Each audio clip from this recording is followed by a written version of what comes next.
سلامونه و احترامات ملګرو صدام حسین شباب یم په خپل علاقه باجوړ کې موجود یم په خوړ کې ناست یم مازدیګری دی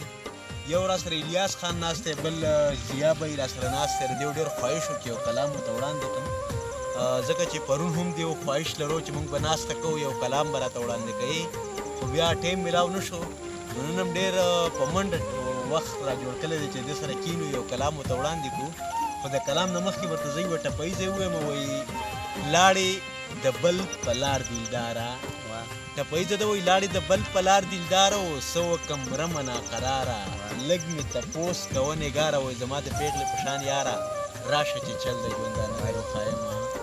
او یو بله ټپیزه ده وایي اخیر پسه دې دومره شور کو اخیر پسه دې دومره شور کو ځان دې د خلکو د پیغور کو ماله دې هم ژوند لکه اور کو سر که مې یو ماښام سرتور کو بیا به دې مور په زیارتونو ګرځوي او مازدیګری دی د مازدیګر په مناسبت سره یو کلام دی وایي بیا شو مازدیګر او دیلدار نشته دی بیا شو مازدیګر او دیلدار نشته دی او ځکه مې سکون او قرار نشته دی او ډېر خلک مې نن مازدیګر ولیدل شعر دی وایي ډېر خلک مې نن مازدیګر ولیدل خو زما د زړه د باغ مالیار نشته دی او که ټوله دنیا ډکه شي د ښکلو زه یې څه کوم که ټوله دنیا ډکه شي د ښکلو زه یې څه کوم او نن پکې د یو نظر کتو او خمار نشته دی او مخکې شعر دی وایي را دې شي خزان په وطن نه پرې خفه کېږم را دې شي خزان په وطن نه پرې خفه کېږم او ځکه چې زمونږ په کلي اسیم بهار نشته دی او هغه چې د مخ په پلوشوی دنیا روښانه وه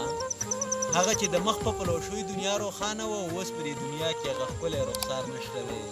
او زه شباب چې نه جاړم نو څه وکړم زه شباب چې نه جاړم نو څه وکړم دلته مسیحا د بیمار نشته دی د الیاس او ضیا بی نه علاوه زموږ څه کیمرامین هم دی د هغه نامه څه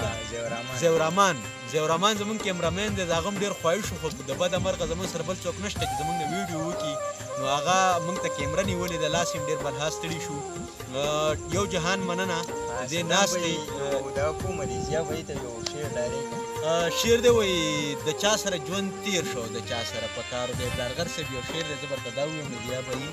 وایي د چا سره ژوند تیر شو د چا سره په کار دا حق د فیصلې هغې وې ما سره په کار او د عمر چې د کم یو بېوفا په یاد کې تیر شو د عمر چې د کم یو بېوفا په یاد کې تیر شو د عمر هم د هغه بېوفا سره په کار او حق دا دی که اختیار د مشرۍ په قربانۍ وي نو واک د دې نړۍ د پښتونخوا سره په کار